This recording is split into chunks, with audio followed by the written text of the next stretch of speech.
ആപ്കി അദാലത്തിൽ film star Aditya പഞ്ചോളിയുടെ മേലുള്ള കുറ്റാരോപണം ഇദ്ദേഹം ചെറിയ കാര്യത്തിന് പോലും വഴക്കുണ്ടാക്കും എന്നുള്ളതാണ്. ആദിത്യ പഞ്ചോളി സാർ, ഇത് ജൂലൈ 14, 1999. ആ സമയത്ത് വന്ന ഒരു ന്യൂസ് പേപ്പർ എൻ്റെ പക്കലുണ്ട്. അതിലെന്താ എഴുതിയിരിക്കുന്നത് വെച്ചാൽ, ബാന്ദ്രയിൽ നിന്ന് ഒരു മൂവി പാർട്ടി കഴിഞ്ഞു വരുന്ന സമയത്ത് താങ്കൾ കുറച്ച് ലഹരിയിലായിരുന്നു. ഒരു പോലീസുകാരനെ ഇടിക്കുകയും ചെയ്തു. അതെ, ശരിയാണ്. അത് ശരി തന്നെയാണ്. പക്ഷേ അതൊരു ആക്സിഡന്റ് ആയിരുന്നു. എന്തിനാണ് ആക്സിഡന്റ് എന്ന് വിളിക്കുക? ആക്സിഡന്റലായിട്ട് സംഭവിക്കുന്നതിനെ. പോലീസുകാർ ചുമ്മാ ഒരു കോർണറിൽ നിൽക്കുമ്പോൾ ഞാൻ മനഃപൂർവ്വം എൻ്റെ വണ്ടി ഓടിച്ച് അവരുടെ നെഞ്ചത്തോട്ട് കയറ്റി എന്നതല്ല ആ ഇൻസിഡന്റ്. മനസ്സിലായോ? അദ്ദേഹം ബൈക്ക് ഓടിക്കുകയായിരുന്നു. അന്ന് രാത്രിയാണെങ്കിൽ ഭയങ്കരമായിട്ട് മഴ പെയ്യുന്നുണ്ടായിരുന്നു. ഞാൻ കാർ ഓടിക്കുകയായിരുന്നു. അറിയാതെ ആക്സിഡന്റ് സംഭവിച്ചു. അതിനെപ്പറ്റി ഞാൻ ഓർത്ത് പല തവണ ദുഃഖിച്ചിട്ടുണ്ട്. ഞാൻ അദ്ദേഹത്തിന്റെ ഫാമിലിയെ സന്ദർശിച്ചു. അദ്ദേഹത്തിന് വേണ്ട ചികിത്സ നൽകി. ഇന്ന് അദ്ദേഹം കോൺസ്റ്റബിൾ ആണെന്ന് തോന്നുന്നു. അതെ, അങ്ങനെ എന്തോ ആണ്. ഓക്കെ, ഒരുപക്ഷെ ഞാനില്ലാത്ത സമയത്ത് അദ്ദേഹം എൻ്റെ വീട്ടിലേക്ക് വന്നാലും എൻ്റെ അമ്മ അവരെ നന്നായിട്ട് സൽക്കരിക്കും, ചായ കൊടുക്കും. അങ്ങനെയാണ് ഞങ്ങളുടെ റിലേഷൻഷിപ്പ്. ആൻഡ് ഞാനിത് വീണ്ടും പറയുന്നു, ഐ ആം വെരി റോങ്. അന്ന് ഞാൻ മദ്യപിച്ചുകൊണ്ട് വണ്ടി ഓടിക്കാൻ പാടില്ലായിരുന്നു. എന്റെ ഭാഗത്ത് തെറ്റ് 100% അല്ല, അത് 500% ആണ്. താങ്കൾ നന്നായോ? ഇപ്പൊ വണ്ടി ഒന്നും ഓടിക്കുന്നില്ല? ഇല്ല, ഇപ്പൊ ഞാൻ ഡ്രൈവറെ വെച്ചിട്ടുണ്ട്. പക്ഷേ മദ്യപാനം ഉപേക്ഷിച്ചിട്ടില്ല സാർ. അതായത് നമ്മൾ സത്യം അംഗീകരിച്ചേ പറ്റൂ. ഇടയ്ക്കൊക്കെ ഞാൻ ഒരു 2-3 റൗണ്ട് അടിക്കാറുണ്ട്. ചിലപ്പോൾ കൂടാറുണ്ട്. ഒരു 5-6 റൗണ്ട് വരെയൊക്കെ പോവും. ആ പോലീസിന് താങ്കൾ ട്രീറ്റ്മെന്റ് നൽകി, അതുകൊണ്ട് വീട്ടിലേക്കും അവർ വരുന്നു. പക്ഷേ പാർക്കിങ്ങിൽ വെച്ചുള്ള വഴക്ക്, പ്രതീക് പ്രസലാനി സർ, അദ്ദേഹത്തിന്റെ മൂക്കിന്റെ പാലം തകർന്നു. ഞാനല്ല സാർ അത് ചെയ്തത്. അന്ന് പ്രശ്നം ഉണ്ടായെന്നുള്ളത് സത്യമാ. പ്രശ്നം വഷളായി. ഞാൻ 90 കിലോ ഉണ്ട്, അദ്ദേഹമാണെങ്കിൽ 60 കിലോയേ ഉള്ളൂ. അങ്ങനെയാണെങ്കിൽ താങ്കളുടെ ബലം കാണിക്കാൻ വേണ്ടി അദ്ദേഹത്തിന്റെ ഞാൻ അതുപോലെ ഒന്നും തന്നെ ചെയ്തിട്ടില്ല. ഈ കാര്യത്തെപ്പറ്റി ഞാൻ പോലീസിനോട് പറഞ്ഞതാണ്. ഞാൻ ഒന്നും ചെയ്തിട്ടില്ല എന്ന് ഞാൻ പോലീസിനോട് പറഞ്ഞതാണ്. ഞാനൊന്ന് തള്ളിയപ്പോൾ അദ്ദേഹത്തിന് പരിക്ക് പറ്റി. അദ്ദേഹം 90 കിലോ ഉണ്ടായിരുന്നെങ്കിൽ എനിക്കായിരുന്നു അത് പറ്റുക. എനിക്ക് 60 കിലോ ആയിരുന്നെങ്കിൽ. മനസ്സിലാവുന്നുണ്ടോ സാർ? അതിനുശേഷം എന്ത് നടന്നു ചോദിക്കൂ. പക്ഷേ പോലീസ് താങ്കൾക്കെതിരായിട്ട് കേസ് ഫയൽ ചെയ്തിരിക്കില്ല. ഇല്ല, ഒരിക്കലും ഇല്ല. ജാമ്യം എടുക്കേണ്ടി വന്നു. ഇല്ല. ആദ്യം എന്താ സംഭവിച്ചതെന്നൊന്ന് കേൾക്കൂ സാർ. അന്ന് രാത്രി അദ്ദേഹം പോലീസിനെ വിളിച്ചു. ഞാൻ അദ്ദേഹത്തോട് പറഞ്ഞതാണ് പോലീസിനെ വിളിക്കരുതെന്ന്. ഞാൻ അദ്ദേഹത്തോട് മാപ്പും ചോദിച്ചതാണ്. കാരണം ആവശ്യമില്ലാതെ ആ വിഷയം വലുതാക്കണ്ടല്ലോ. രാത്രി 10 മണിക്ക് സ്റ്റേഷനിൽ കൊണ്ടുപോയിട്ട് NC രജിസ്റ്റർ ചെയ്തു. ആരെങ്കിലും പ്രലോഭിപ്പിച്ചതാവും.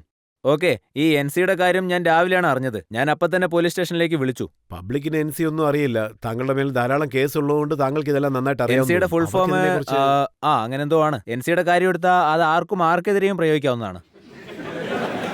എനിക്ക് വേണമെങ്കിൽ നിങ്ങൾക്കെതിരെ രജിസ്റ്റർ ചെയ്യാം. പക്ഷേ ഇദ്ദേഹത്തിനെതിരെ പറ്റില്ല കേട്ടോ. മനസ്സിലായല്ലോ? ഞാൻ നേരെ കാര്യത്തിലേക്ക് കടക്കാം. അതായത് രാത്രി 10:30 മണിക്ക് NC രജിസ്റ്റർ ചെയ്തു. ഞാൻ ഈ കാര്യം അറിയുന്നത് രാവിലെ, അതും മീഡിയ വഴിയാണ് അറിയുന്നത്. ഞാൻ അപ്പം തന്നെ പോലീസ് സ്റ്റേഷനിലേക്ക് വിളിച്ചു. അപ്പോൾ അവർ പറഞ്ഞു ഇതൊരു ചെറിയ കാര്യമാണ്, നിങ്ങൾ വരേണ്ട ആവശ്യമൊന്നുമില്ല എന്ന്. അപ്പം ഞാൻ പറഞ്ഞു എനിക്ക് ക്രോസ് NC ചെയ്യണമെന്ന്. പോലീസുകാർ അപ്പം പറഞ്ഞു നിങ്ങൾ ഇങ്ങോട്ട് വരേണ്ട യാതൊരു ആവശ്യവുമില്ല എന്ന്. അങ്ങനെ ഞാൻ സമാധാനമായിട്ട് ഇങ്ങനെ നടക്കുകയായിരുന്നു. അപ്പോൾ 6:30 മണിക്ക് എനിക്ക് ടൈംസ് ഓഫ് ഇന്ത്യയിൽ നിന്നൊരു കോൾ വന്നു. അതായത് എൻ്റെ പേരിൽ FIR രജിസ്റ്റർ ചെയ്തിട്ടുണ്ടെന്ന് പറഞ്ഞു. ഞാൻ ചോദിച്ചു അതെങ്ങനെ NC FIR ആയിട്ട് കൺവേർട്ട് ചെയ്യുക എന്ന്. What are you saying? എനിക്കെതിരെ നോൺ ബെയിലബിൾ വാറന്റ് പുറപ്പെടുവിച്ചു. അതും സെക്ഷനും ഇട്ടുകൊണ്ട് 325, 324, 504, 506 പാർട്ട് 2. ഞാനൊരു ലോയറെ പോലെയാണ് സംസാരിക്കുന്നത്.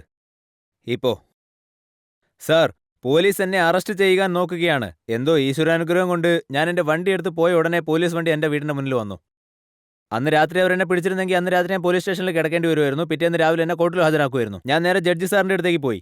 ഹോണറബിൾ ജഡ്ജ് നിക്കം സാറിന്റെ അടുത്തേക്ക്, അതായത് സെഷൻ കോർട്ടിലേക്ക്, കോർട്ട് നമ്പർ 17. എന്നോടൊരു 50 പേരെങ്കിലും പറഞ്ഞു കാണും. അതായത് ഞാൻ പോകുന്ന കോർട്ടിലെ ജഡ്ജി നിക്കം സാറാണ്. അദ്ദേഹം ഒരു കാരണവശാലും എനിക്ക് ഈ ബെയിൽ തരാൻ പോകുന്നില്ല എന്ന്. ഞാൻ അകത്ത് പോയ ഉടനെ ജഡ്ജി നിക്കം സാർ എന്നോട് ചോദിച്ചു എന്താ പറ്റിയത്. അവരൊക്കെ കൂടി ഡിസ്കസ് ചെയ്യുകയായിരുന്നു, ലോയേഴ്സും പിന്നെ ജഡ്ജസും ഒക്കെ. പാർക്കിങ്ങിന്റെ പ്രശ്നമായിട്ടാന്ന് പറഞ്ഞു. അദ്ദേഹം പറഞ്ഞു മിസ്റ്റർ ആദിത്യ പഞ്ചോളി. ഞാൻ അപ്പം തന്നെ വിചാരിച്ചു എന്റെ കാര്യം പോക്കായെന്ന്. അദ്ദേഹം വിളിച്ചത് mister Aditya Pancholi. In my whole career ഞാൻ അദ്ദേഹത്തെ ഒരുപാട് വിലമതിക്കുന്നുണ്ട്. ഞാൻ അദ്ദേഹത്തോട് ഒരുപാട് കടപ്പെട്ടിരിക്കുന്നുണ്ട്.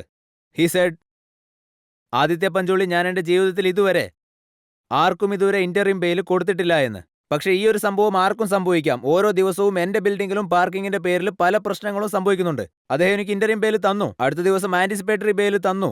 അതായത് തലേ ദിവസം രാത്രി FIR രജിസ്റ്റർ ചെയ്തപ്പോ, അതായത് NC രജിസ്റ്റർ ചെയ്തപ്പോ വധഭീഷണി ഒന്നും ഉണ്ടായിരുന്നില്ല. 506 പാർട്ട് 2 വധഭീഷണിക്കാണ് ഇടുക. അതായത് ഞാൻ നിന്നെ കൊന്നുകളയെന്നൊക്കെ പറഞ്ഞ, അല്ലെങ്കിൽ ഞാൻ നിന്നെ ജീവനോടെ ചുട്ടുകളയെന്നൊക്കെ പറഞ്ഞ, അതാണ് 506 പാർട്ട് 2. അദ്ദേഹം ചോദിച്ചു 20 മണിക്കൂറിന് ശേഷം നിങ്ങൾ അയാളെ കണ്ടിരുന്നോ എന്ന്. ഞാൻ പറഞ്ഞു കണ്ടിട്ടേ ഇല്ല എന്ന്. അദ്ദേഹം പറഞ്ഞു this is after thought. So ഉടനെ തന്നെ അദ്ദേഹം എനിക്ക് ആന്റിസിപ്പേറ്ററി ബെയിലും തന്നു.